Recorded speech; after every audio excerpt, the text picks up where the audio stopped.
Hey guys, आज हम लोग पढ़ेंगे यूनिट 4। ठीक है, आज हम लोग इसको कंक्लूड कर देंगे। एकदम छोटा छोटा चीज़ है और बहुत आसान है। ठीक है, बस तुम लोग अपना पेंसिल पेन ये सब लेकर बैठ जाओ। ठीक है, चलो सबसे पहले आना पेज नंबर 1.69 पे। ठीक है, परफॉर्मेंस ऑफ रेसिप्रोकल प्रॉमिस। ठीक है, सबसे पहले मेरे को ये बताने दो कि रेसिप्रोकल प्रॉमिस का मतलब क्या होता है। रेसिप्रोकल मतलब दोनों तरफ से। ठीक है, ये मैथ्स वाला रेसिप्रोकल नहीं कि 1 से डिवाइड कर दे या फिर उसको उल्टा कर दे, वो चीज़ नहीं है। रेसिप्रोकल मतलब दोनों तरफ से। तो सबसे पहले सेक्शन 51 क्या बोलता है, देखो। सेक्शन 51 ने केस दिया कि एक आदमी जो कि प्रॉमिसर है, ठीक है, प्रॉमिसर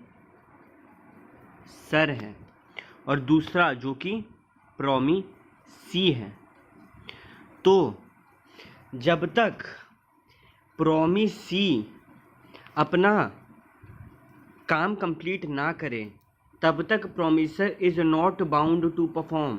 यानी कि मानो ए है और बी है।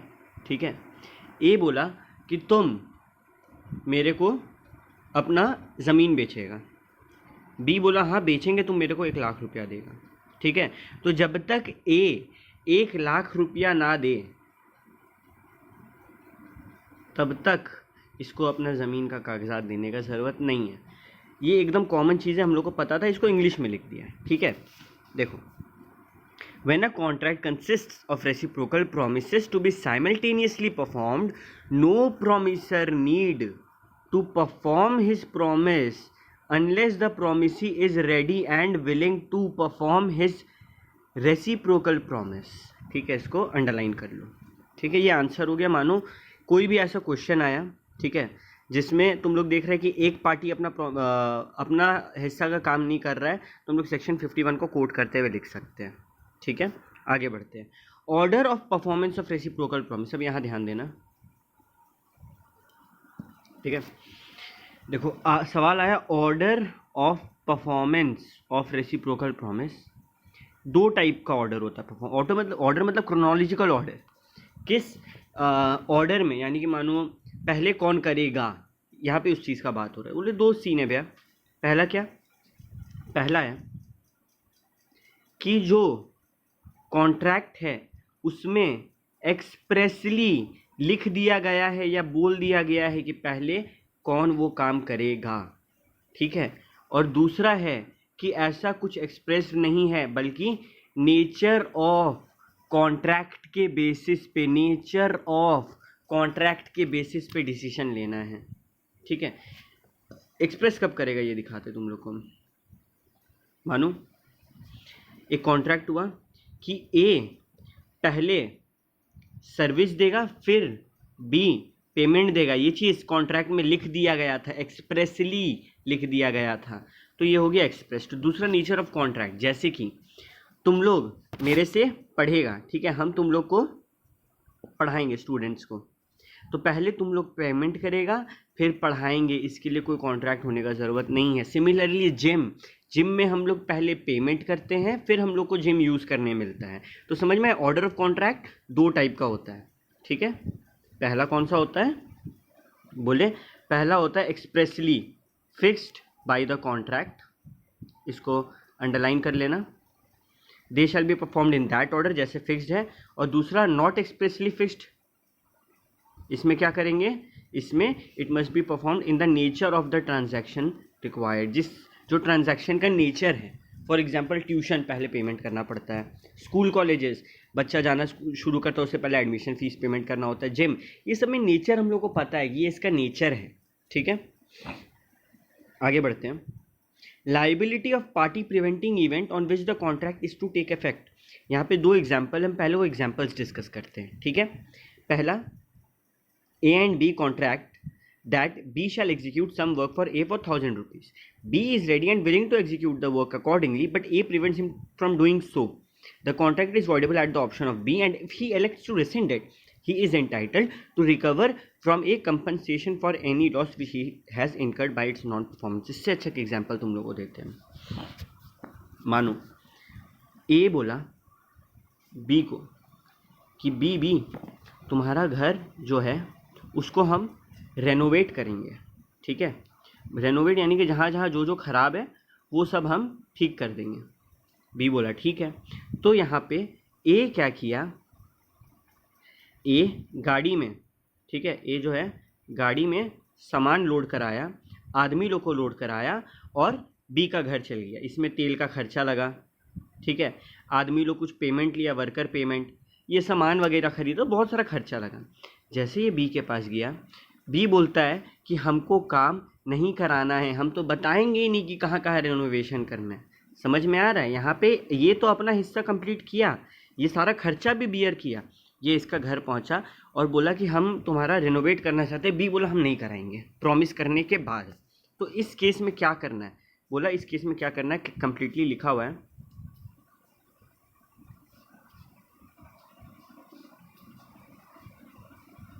ठीक है, यहाँ पे लिख दिया कि when a contract contains reciprocal promise and one party to the contract prevent the other from performing his promise, देखो one party of the contract, यहाँ पे बी है वो one party of the contract जो कि प्रिवेंट कर रहा है अनदर पार्टी ए को, ठीक है। तो क्या होगा, देखो the contract becomes voidable at the option of the party so prevented. जिसको रोका गया है उसके ऑप्शन में वॉइडेबल होगा, ठीक है। जिसको रोका गया है, जो रोक रहा है नहीं, जिसको रोका गया है उसके ऑप्शन में उसके मर्जी है कि ये वॉइडेबल होना हो, पहला। और दूसरा यहाँ पे लिख लेना, ठीक है, यहाँ पे 1 लिख लो, ये इसको अंडरलाइन या हाईलाइट करो, इसके ऊपर लिखो 1। फिर point number 2, he is entitled to compensation from the other party for any loss he may sustain in consequence of non performance of the contract। अगर कोई भी लॉस हो रहा है जिस पार्टी को प्रिवेंट किया गया है उसको, तो वो लॉस, वो डैमेजेस को भी ये रिकवर कर सकता है। यानी कि इस केस में ए के पास है, ए के ऊपर है कि कॉन्ट्रैक्ट वॉइडेबल करें, और चूंकि ए को रोका गया है, ये जो खर्चा है ऑयल, वर्कर का, तेल वगैरह, जो जितना भी खर्चा है, बस भाड़ा वगैरह, ये इससे रिकवर कर सकता है, ठीक है। 2 पॉइंट है, एग्ज़ाम में ऐसा कोई भी चीज़ आए, ठीक है, जो इस सेक्शन का बात करता हो, तो प्लीज़ ये 2 पॉइंट वाइज लिख कर आना है। पॉइंट वाइज मतलब पहले अपन ये लिखेंगे कि मतलब अपना प्रोविज़न लिख देंगे, यहाँ पे क्या हो रहा है समझा देंगे। फिर पॉइंट नंबर 1 कि वॉइडेबल है, ठीक है, at the option of the aggrieved party, वहाँ पे बता भी देंगे अग्रीव पार्टी कौन है आंसर में। अगर नहीं बताएंगे तो आंसर को फ़ायदा ही नहीं लिखने का। और दूसरा, अगर कोई डैमेजेस है तो वो क्लेम करेंगे। पहले ये दोनों पॉइंट लिखना है और फिर बताना भी इस पॉइंट में कि किसके ऑप्शन पे वॉइडेबल है और जो डैमेजेस क्लेम होगा, ठीक है, वो कितना रुपया क्लेम हुआ है और किससे हुआ है, कौन पेमेंट करेगा, ये सब को आंसर में क्लियरली बताना ज़रूरी है। आई होप ये पॉइंट एकदम अच्छा से क्लियर हो गया। आगे बढ़ते हैं। Effect of default as to that promise which should be first performed in contract consisting of reciprocal promise. यहाँ पे देखो, कुछ ध्यान नहीं देना। एग्ज़ाम आया, एग्ज़ाम में क्वेश्चन आया, क्वेश्चन में मानो हम एक एग्जांपल देते हैं पहले तुम लोग को। ए है, बी है, ए बोला बी को, ठीक है, कि बी भी तुम्हारे पास तो शिप है, बी कोलकाता में रहता है, तुम्हारे पास तो शिप है, तुम एक काम करो, हम सामान गिराएंगे, पहले हम गुड्स गिराएंगे और फिर तुम ये शिप को कोलकाता से मानो अमेरिका भेज देना, ठीक है, बाई ओशियन, ठीक है, या कहीं भी भेज देना बाई ओशियन, ठीक है। अब ध्यान देना, यहाँ पे जब तक ए गुड्स नहीं गिराएगा क्या बी भेज सकता है? बिल्कुल नहीं, है ना। तो पहले ए को गुड्स गिराना होगा, बी का भेजना ए के गुड्स गिराने पे डिपेंडेंट है। यहाँ तक क्लियर। अब ए क्या किया, ए केस कर दिया बी के ऊपर, ए बी के ऊपर केस करता है कि तुम शिप क्यों नहीं भेजा। तो कोर्ट में जो जज है, कोर्ट में जो जज है वो क्या बोलेगा, वो बोलेगा कि ए तुम बेवकूफ़ हैं, क्योंकि यहाँ पे तुम्हारे कॉन्ट्रैक्ट के इनिशिएशन पे डिपेंडेंट था बी का काम करना। यहाँ पे तुम जब तक वो काम नहीं करेगा तब तक बी आगे कैसे बढ़ता। ठीक है, अब देखो इसको जब हम लोग पढ़ते हैं तो when a contract consists of reciprocal promise such that one of them cannot be performed or that its performance cannot be claimed till the other has been performed and the promiser of the promise last mentioned failed to perform it, such promiser cannot claim the performance of the reciprocal promise। वहाँ पे एक claim नहीं कर पाया and must make compensation to the other party to the contract for any loss which such other party may sustain by the non performance of the contract। अभी मानो क्या हुआ, ए बोला गुड्स गिराएंगे हम 21 तारीख को, तुम दे देना। तो 20 तारीख को बी को तैयारी करना होगा, बी को वहाँ पे वर्कर्स अलॉट करना होगा, उसमें तुम्हारा फ्यूल डलवाना होगा, जितना सारा काम खर्चा वगैरह है कार्गो का उसको करना होगा। ठीक है, अब ये खर्चा तो मैं इनकर कर लिए और ए काम नहीं किया, ऊपर से मेरे पे ये केस कर रहा है। तो ये बोला कि मूर्ख ए, तुम केस तो कर रहा है, तुम्हारे ऊपर उल्टा बी को तुम डैमेजेस देगा, जो खर्चा वो इनकर किया है वो देगा। ठीक है, तो एग्ज़ाम में ऐसा कोई केस आया जहाँ पे कॉन्ट्रैक्ट क्या है, रेसिप्रोकल एंड डिपेंडेंट है। ये एग्ज़ाम में लिखना कि here the contract is reciprocal and dependent, पहले ये लिखें। फिर क्या क्या हो सकता है, सबसे पहले हम लोग को एग्जाम में लिखना होगा such promisor can not claim the performance of reciprocal promise, सबसे पहले ये लिखेंगे। और उसके बाद दूसरा पॉइंट क्या लिखेंगे, must make compensation to the other party to contract for any loss which such other party may sustain by the non performance of contract. ठीक है, ये हम तुम लोग को प्रॉपर आंसर्स बता रहे हैं। ठीक है, ठीक है, यहाँ तक का आंसर है। I hope it is clear. ठीक है, ये जो एग्जाम्पल है वहाँ पर तुम लोग को डायग्राम बना के दिखा दिए। आगे बढ़ते हैं। Effects of failure to perform at a time fixed in a contract in which time is essential. ठीक है, यहाँ पे देखो क्या हो रहा है, 3 केस आया। टाइम का बात होता है जब भी,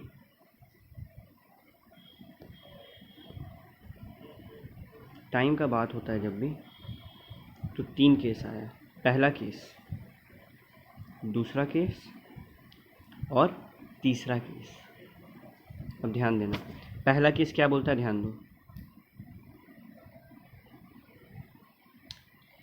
पहला बोलता है कि वक्त जो टाइम था वो फिक्स था और हम उस टाइम पे नहीं कर पाए। इससे पहले ये जो एरिया दिख रहा है ना खाली, पॉइंट नंबर 5 के नीचे जो एरिया है खाली, यहाँ पे लिखो किस किस केस में टाइम एसेंशियल होता है।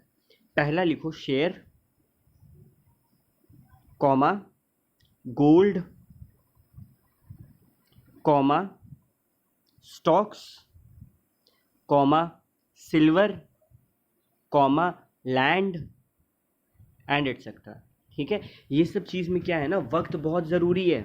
ठीक है, अगर हम तुमको बोले थे हम कल तुमको एक शेयर बेच देंगे, लेकिन हम कल टाइम पे नहीं बेच पाए, तो वही शेयर का दाम घट जाएगा या बढ़ जाएगा अगले वक्त।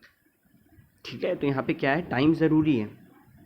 तो when a party to a contract promises to do certain thing at or before the specified time and fails to do so, हम नहीं बेच पाए शेयर, तो अब any such thing at or before the specified time the contract or so much of it has not been performed becomes voidable at the option of the promisee। ठीक है, इसको underline करो। If the intention of the party was that time should be of essence of the contract. Exam में आया shares, इस time से related कुछ question, क्या क्या इंपॉर्टेंट वर्ड्स हैं कि पहले लिखना है कि here the time is the essence of the contract, और इसका पूरा एकदम अपना जो हम लोग भूमिका सीखे, जो आंसर बनाने का तरीका सीखें, उसके बाद क्या लिखेंगे, the contract becomes voidable at the option of the promisee. ठीक है, आगे बढ़ते हैं।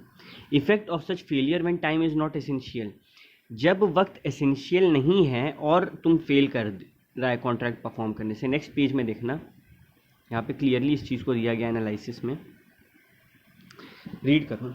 Where time is not essential the contract can not be avoided on the ground that the time for performance is expired.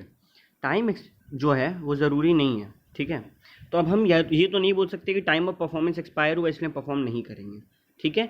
यहाँ पे promisee जो है उसको सिर्फ क्या मिलेगा, कंपनसेशन मिलेगा from the promisor for any loss caused by the delay. Delay के कारण कोई लॉस हुआ तो उसका कंपनसेशन मिलेगा, ठीक है।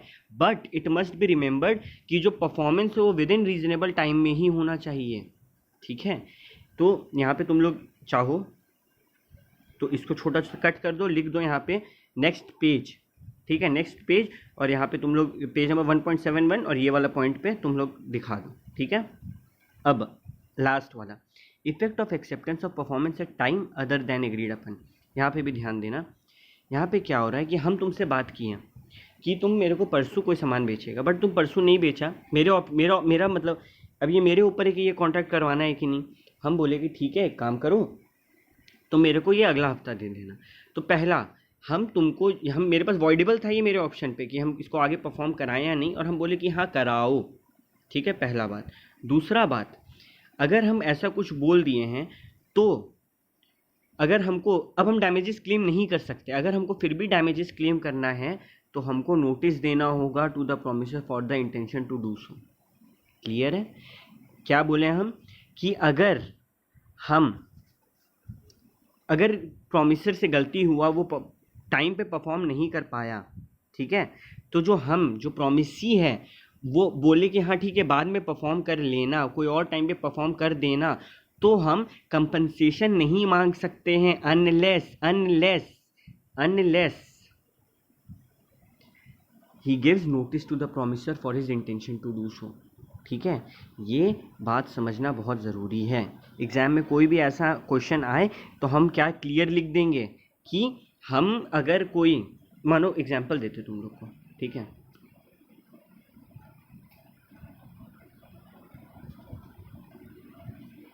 थ्री वाला का एग्जाम्पल, ए बोला बी को कि तुम 3 मार्च को मेरे को 3 मार्च को 10 किलो चावल देगा। 3 मार्च को नहीं दे पाया, हम बोले ठीक है तुम 4 मार्च को दे दो, और हम दिमाग में सोचे इससे चावल भी ले लेंगे और इससे डैमेजेस भी क्लेम कर लेंगे। तो ये नहीं कर सकते हैं। ये करने के लिए हमको क्या करना होगा, पहले नोटिस भेजना होगा कि तुम 4 मार्च को परफॉर्म तो करना लेकिन हम डैमेजेस लेंगे, ठीक है। ये नोटिस मेरे को भेजना ज़रूरी है। I hope this is completely clear to you. तीनों मेथड हम तुम लोग तीनों जो ऑप्शन है वो समझा दिए हैं। अब आते हैं agreement to do impossible act. इसमें भी 2 बात होता है, ठीक है। जब भी सवाल उठता है कि कोई भी एक्ट इम्पॉसिबल एक्ट करने का बात हुआ तो 2 टाइप का इम्पॉसिबिलिटी होता है। एक होता है इनिशियल इम्पॉसिबिलिटी और एक होता है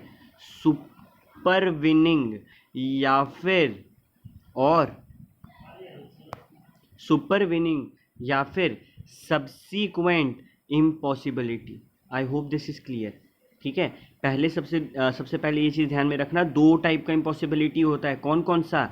इनिशियल इम्पॉसिबिलिटी, दूसरा सुपरविनिंग इम्पॉसिबिलिटी। इनिशियल इम्पॉसिबिलिटी क्या होता है, ठीक है, इनिशियल इम्पॉसिबिलिटी होता है शुरुआत से, स्टार्टिंग से ही इम्पॉसिबल है, यानी कि ये तो पॉसिबल था ही नहीं। एग्जाम्पल, हम जादू से, हम मैजिक से क्या करेंगे, तुमको ट्रेजर दे देंगे, ये स्टार्टिंग से ही इम्पॉसिबल है। इस केस में क्या होता है, वॉइड होता है, ठीक है। दूसरा, अगर सुपर विनिंग इम्पॉसिबल है, यानी कि स्टार्टिंग में तो पॉसिबल था लेकिन बाद में इम्पॉसिबल हो गया। सुपर विनिंग यानी कि स्टार्टिंग में पॉसिबल था, बाद में इम्पॉसिबल हो गया, ठीक है। तुम लोग एक काम करो, तुम लोग यहाँ पे आना, एनालिसिस सेक्शन 56 में आना, इसको पढ़ने का भी ज़रूरत नहीं है, इसमें आना। द इम्पॉसिबिलिटी ऑफ परफॉर्मेंस में be of 2 types, initial and subsequent. जो ये इनिशियल इम्पॉसिबिलिटी के बगल में जगह है, ये जो जगह है, इस जगह पे क्लियरली लिख दो स्टार्टिंग से इम्पॉसिबल, ठीक है। यहाँ पे लिखो स्टार्टिंग से इम्पॉसिबल, यानी कि impossibility existing eight the time of the contract. तो क्या होगा, तो देखो उसमें भी सीन अलग अलग केसेस है। पहला केस, अगर दोनों पार्टी को पता था कि यह इम्पॉसिबल है तो क्या होगा, तो होगा वॉइड। ध्यान देना, अगर दोनों पार्टी को पता था तो होगा वॉइड। हिंदी में लिख लो बगल में, आसानी होगा एग्जाम टाइम। अगर दोनों पार्टी को पता है कि इनिशियल इम्पॉसिबिलिटी है तो क्या होगा, वॉइड। दूसरा, दोनों पार्टी को नहीं पता था कि इम्पॉसिबल है फिर भी वॉइड। दोनों पार्टी को नहीं पता था कि इम्पॉसिबल है फिर भी वॉइड। फॉर एग्जाम्पल, ए बोला बी को कि तुम्हारा कुत्ता बच्चा देगा, तुम वो मेरे को बेच देना, लेकिन उसका कुत्ता बच्चा देते ही सारा मर गया। दोनों को नहीं पता था, वॉइड। अब प्रॉमिसर को पता था कि ये कॉन्ट्रैक्ट नहीं हो सकता है, फिर भी वो हवा जमाने के लिए बोल दिया हाँ हाँ ठीक है कर लेते हैं। इस केस में क्या होगा, इस केस में where at the time of entering into a contract the promisor knows about the impossibility of the performance and the promisor only knows about the performance, ठीक है, या फिर इसको नहीं भी पता है लेकिन ये रीजनेबल डिलीजेंस के साथ, ये चीज़ पता कर सकता है, तो क्या करना है, प्रोमिसी कंपनसेशन मांग सकता है फॉर एनी लॉस, ठीक है, प्रोमिसी कंपनसेशन मांग सकता है फॉर एनी लॉस, ठीक है। यहाँ पे ध्यान देना, ये जो है एज इट इज़ तुम लोग को एग्ज़ाम के कॉपी में छापना है, याद कर लो, रट लो, हाईलाइट कर लो, ठीक है। दो बातें, पहला प्रोमिसर को पता था और सिर्फ प्रोमिसर को पता था, या फिर वो रीजनेबल डिलीजेंस के साथ मान सकता था, तो क्या होगा, प्रोमिसी कंपनसेशन क्लेम करेगा, ठीक है। आगे बढ़ते हैं। सब्सिक्वेंट और सुपरवीनिंग इम्पॉसिबिलिटीज़, यानी कि बाद में इम्पॉसिबल हो गया, ये हमेशा ही वॉइड होता है क्योंकि किसी को नहीं पता था इम्पॉसिबल होने वाला है और वो इम्पॉसिबल हो गया। एग्जाम्पल, ए बी, देखो एग्जाम्पल इसका बड़ा मस्त है।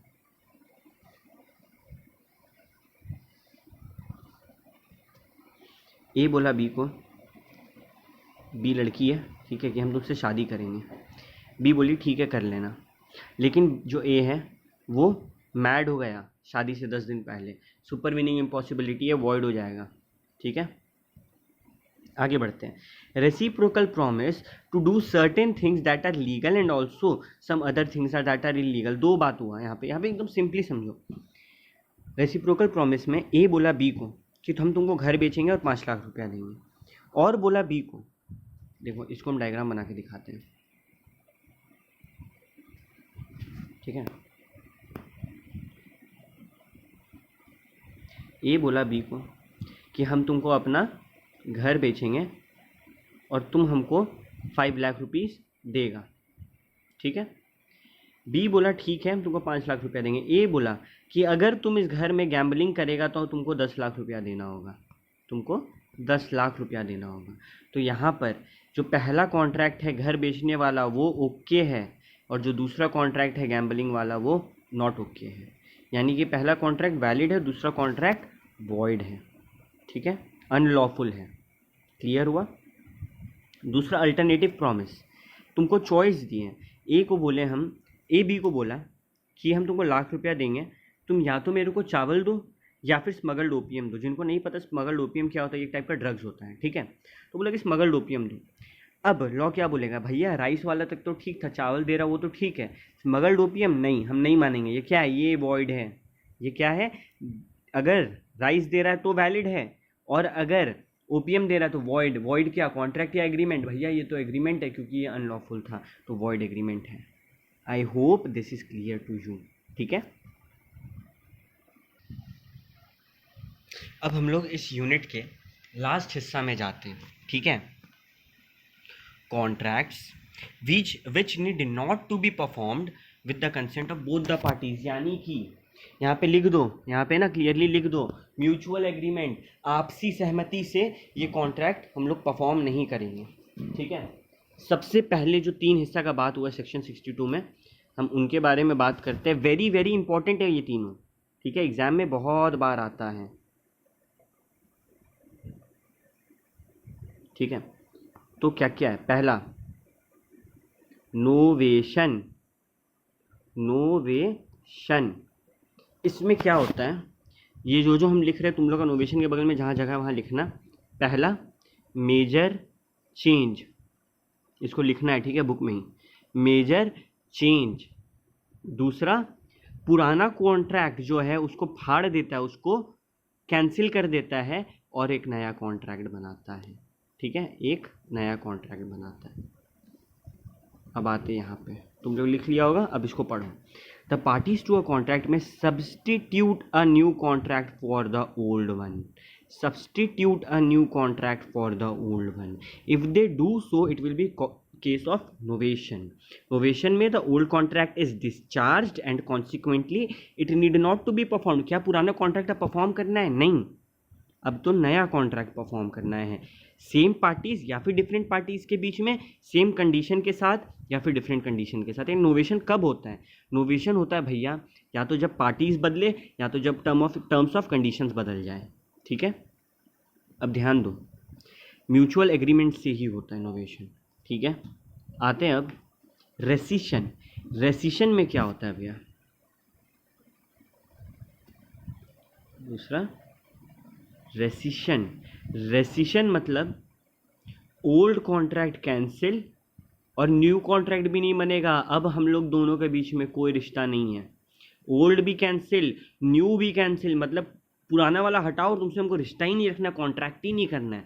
ये हुआ रेसिशन। ठीक है, देखो, a contract is also discharge by rescission when the parties to a contract agree to rescind it, the contract need not to be performed. In the case of rescission only the old contract is cancelled and no new contract comes to existence in its place. ठीक है, ये भी mutual agreement यानी कि आपसी सहमति से होता है, कोई दबाव वगैरह नहीं होता है। ठीक है, क्या नोवेशन में रेसिशन होता है? हाँ, रेसिशन मतलब कॉन्ट्रैक्ट कैंसिल करना। नोवेशन में तो ओल्ड कॉन्ट्रैक्ट कैंसिल होकर ना न्यू बनता है, तो नोवेशन में भी रेसिशन होता है। ठीक है, अब आते हैं ऑल्टरेशन। सबसे खूबसूरत बात है ऑल्टरेशन का। देखो, जो हम यहाँ पे लिख रहे हैं ना, अपना उस पॉइंट के बगल में लिखते जाओ, एग्जाम में काम आएगा, देखते ही याद हो जाएगा। ऑल्टरेशन। ऑल्टरेशन क्या होता है?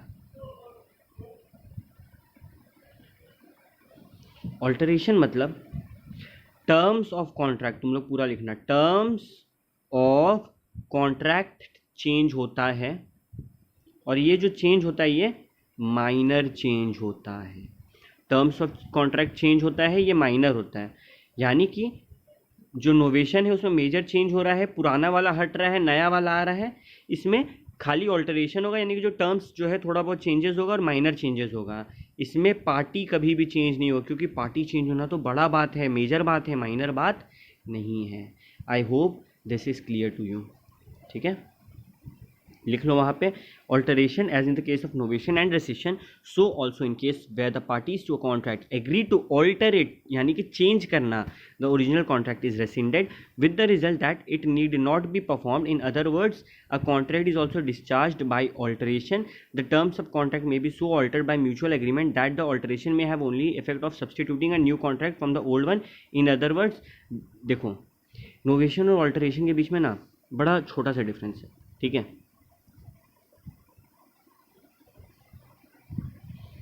नोवेशन और ऑल्टरेशन डिफरेंस एग्जाम में आ सकता है, इंपॉर्टेंट है। ठीक है, वहाँ पे लिखा हुआ हम डायग्राम से समझाते हैं। नोवेशन में पहला डिफरेंस, टर्म्स ऑफ कॉन्ट्रैक्ट भी चेंज हो जाएगा, पार्टी भी चेंज हो जाएगा। जबकि ऑल्टरेशन में टर्म्स ऑफ कॉन्ट्रैक्ट चेंज होगा, पार्टी चेंज नहीं हो सकता। आई होप यहाँ तक क्लियर है। ये है पहला डिफरेंस। देखो, हम रीड करते हैं।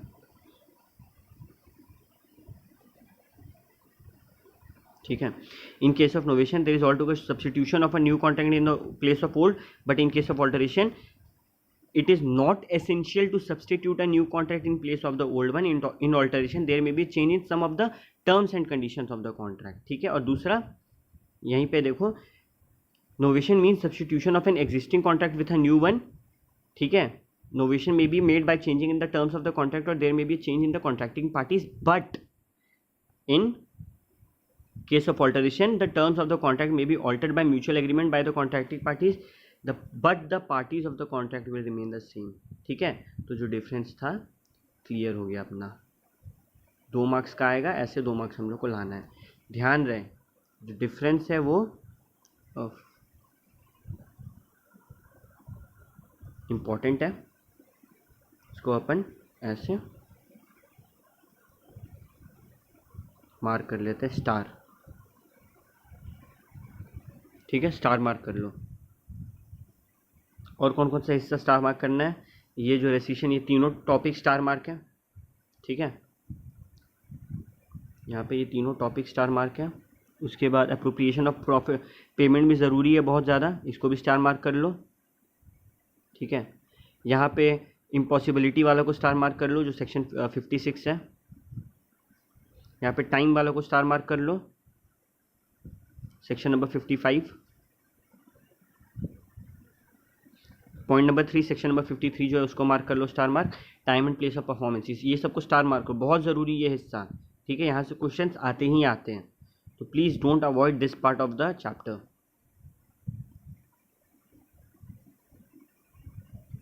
आगे बढ़ते हैं। ये तीन हम लोग को समझ में आ गया, आई होप इस तीन में कोई दिक्कत नहीं हुआ है। प्रॉमिसी में वेव और remit, performance of the promise. अभी सबसे पहले ना मेरे को वेव और रेमिट के बीच में अंतर समझाने दो, ठीक है। जो रेमिट होता है वो होता है पार्शियल वेवर, यानी कि एग्जाम्पल में 1 लाख तुमको देना था लेकिन तुम दिया 7 लाख, 3 लाख कैंसिल हो गए, तो यहाँ पे रेमिशन हुआ है, ठीक है, यानी कि पार्शियल वेवर। और जो वेव होता है वो होता है फुल वेवर, यानी कि 1 लाख देना था और पूरा का पूरा 1 लाख दिया, ठीक है, इतना काफ़ी है।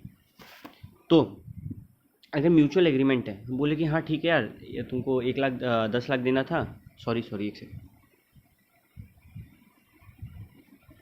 यहाँ पे जो है ना ये 70,000 होगा, ठीक है, 70,000 यहाँ पे होगा, ठीक है। हाँ, तो 1 लाख देने का बात हुआ, लेकिन तुम बोला कि भाई हम 70,000 दें, बोले ठीक है यार 70,000 में बात ख़त्म करूँ। तो ये हुआ कि हाँ दोनों का 1 लाख वाला कॉन्ट्रैक्ट हट गया और 70,000 में हम लोग का मामला कंप्लीट हुआ।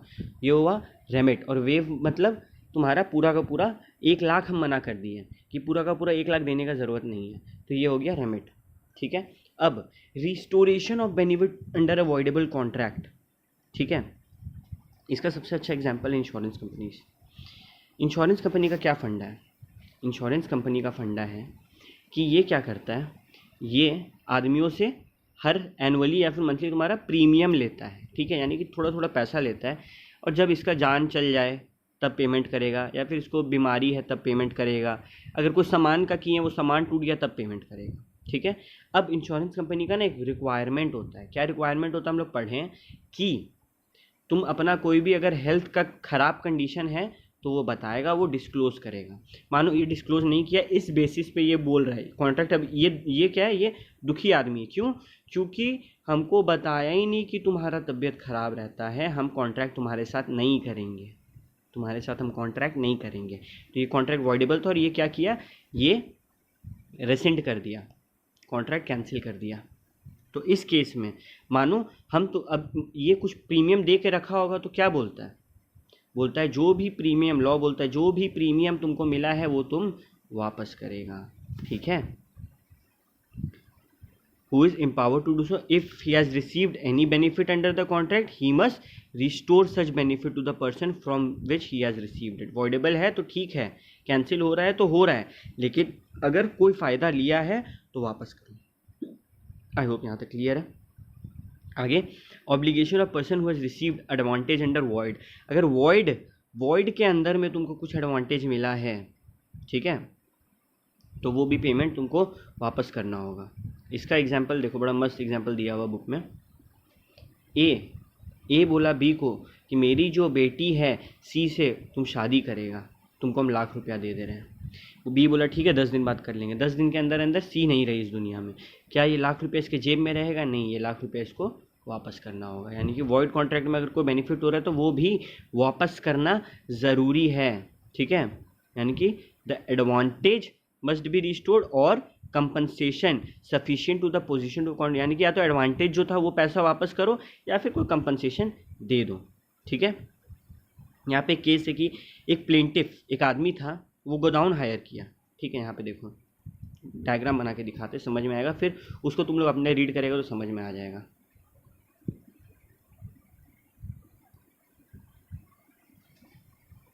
प्लेंटिफ कौन होता है? जो केस करता है। डिफेंडेंट कौन होता है? जिस पे केस होता है। प्लेंटिफ जो था वो डिफेंडेंट से क्या लिया? एक गोडाउन रेंट पे लिया और बदले में लाख रुपया मानो साल का दे दिया, ठीक है। अब ये 12 महीना का लाख रुपया था, 10 महीना के अंदर ही गोदाउन में आग लग गया, गोदाउन बर्बाद हो गया।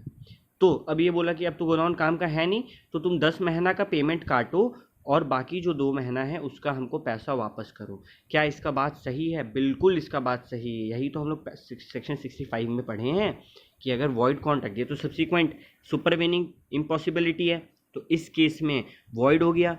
अब जो तुमको फ़ायदा हुआ था वो वापस करना होगा। ठीक है, आगे बढ़ते हैं। कम्युनिकेशन ऑफ रेसिशन, जिस तरीके से हम लोग ऑफर एक्सेप्टेंस वगैरह को कम्युनिकेट करते हैं, अगर हम कोई कॉन्ट्रैक्ट को रेसेंड कर रहे हैं तो वो भी कम्युनिकेट करना होगा। कैसे? जैसे एक प्रपोजल, जैसे एक ऑफर को कम्युनिकेट करते हैं वैसे। ठीक है, और लास्ट में effect of neglect of promise to afford a promisor reasonable facilities for performance. इसमें क्या हुआ देखो, अभी हम बोलें कि हम किसी को घर जाके पढ़ाएंगे, ठीक है, कि हम आपके यहाँ घर आके पढ़ाएंगे, महीना का हम 5,000 रुपये लेंगे। बोला ठीक है। अभी हम जब घर गए बी का, तो बी हमको ऐसा कंडीशन ही, बी किताब ही नहीं निकाल रहा है, ठीक है, बी का माँ बाप को ध्यान ही नहीं दे रहा है, तो क्या मेरा रिस्पॉन्सिबिलिटी है? नहीं, हम अपना रिस्पॉन्सिबिलिटी से डिस्चार्ज है। क्यों? क्योंकि जो प्रॉमिसी था वो नेग्लेक्ट कर रहा है अपना रिस्पॉन्सिबिलिटी को, वो किताब नहीं निकाल रहा है, वो हमको कंडीशन ही नहीं दे रहा है पढ़ने लायक। ठीक है, तो यहीं पे ये बात बोला गया है। ठीक है, ध्यान देना। ये चैप्टर, ये जो यूनिट है ये भी कंप्लीट हो चुका है, इसको पूरा रिवाइज कर लो। कोई भी डाउट है तो व्हाट्सएप कर देना। ठीक है, चलो बाय।